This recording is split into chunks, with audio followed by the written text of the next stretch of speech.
புனிதா. இப்பெல்லாம் பலரோட கனவு என்னவா தெரியுங்களா இருக்கு? உடல் எடையை குறைக்கணும், நானும் ஒல்லியா ஆகணும் அப்படிங்கிற ஒரு ஆர்வம் எல்லாருக்குள்ளவும் இருக்குங்க. அந்த ஆர்வத்துல பலரும் பலவிதமான வழிகளை தேர்ந்தெடுக்கிறாங்க. சிலர் டயட் இருப்பாங்க, சிலர் எக்ஸசைஸ் பண்ணுவாங்க, சிலர் வாக்கிங் போவாங்க, சிலர் மெடிசன் எடுத்துப்பாங்க, சிலர் இது எல்லாத்தையும் தாண்டி நான் ஆப்ரேஷன் பண்ணிக்க போறேன் அப்படின்ட்டு போவாங்க.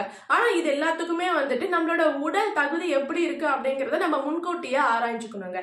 இப்ப ரீசெண்டா ஒரு இளைஞர் ஆப்ரேஷன் பண்ண போறாருங்க. உடல் எடையை குறைக்கிறதுக்காக அவர் அந்த ஆபரேஷன் தியேட்டர்லயே இறந்துடுறாரு. இதுக்கு 2 காரணம் இருக்கலாங்க. ஃபர்ஸ்ட் பாத்தீங்கன்னா அந்த மருத்துவர் எப்படி பண்ணாரு அப்படிங்கிறது இன்னும் யாருக்குமே தெரியலீங்க. இரண்டாவது காரணம் என்னன்னா அந்த இளைஞரோட உடல்நிலை எப்படி இருந்தது, முன்கூட்டியே அவருக்கு எல்லாமே டெஸ்ட் எடுத்தாங்களா இல்லையா அப்படிங்கிறது ஒரு காரணமா இருக்குங்க. ஆனா இதுக்கு மேல அந்த மாதிரி நடக்கக்கூடாதுன்னா அந்த ஒரு ஆபரேஷன் என்ன ஆபரேஷன், அங்க என்ன பண்ணுவாங்க அப்படிங்கிறத நம்ம தெரிஞ்சுக்கணும் இல்லைங்களா? சோ இப்போ அதை நான் சொல்றேங்க.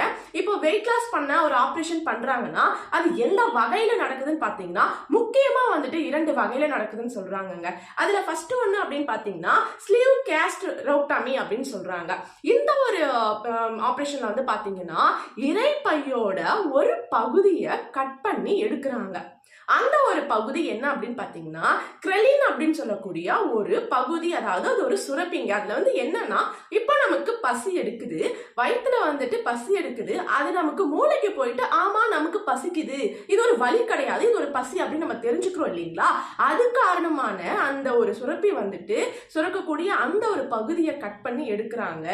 இதனால பாத்தீங்கன்னா பசி, அதிகப்படியான பசி நமக்கு எடுக்காது. சோ இது ஒரு ஆபரேஷனுங்க. செகண்ட் என்னன்னு பாத்தீங்கன்னா கேஸ்ட்ரிக் பைபாஸ் அப்படின்னு சொல்லக்கூடிய ஒரு முறை இருக்குங்க.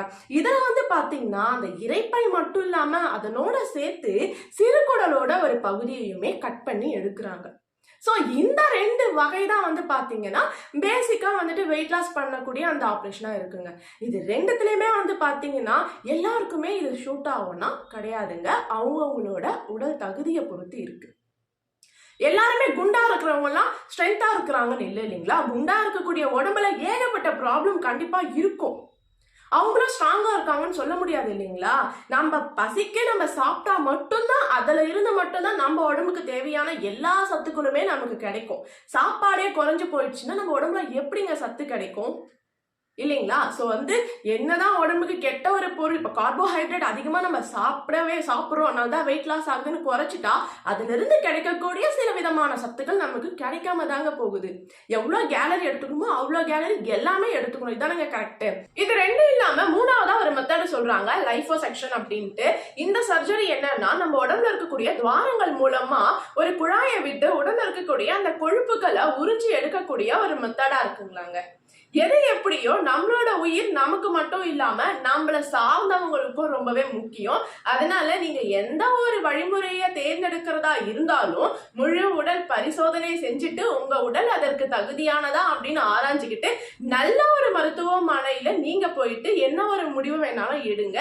சோ இந்த ஒரு வீடியோ உங்களுக்கு ரொம்பவே பயனுள்ளதா இருக்கும்னு நினைக்கிறேன். அப்படி பயனுள்ளதா இருந்ததுன்னா நம்ம சேனலை சப்ஸ்கிரைப் பண்ணுங்க அண்ட் லைக் பண்ணுங்க, கமெண்ட் பண்ணுங்க. தேங்க்யூ.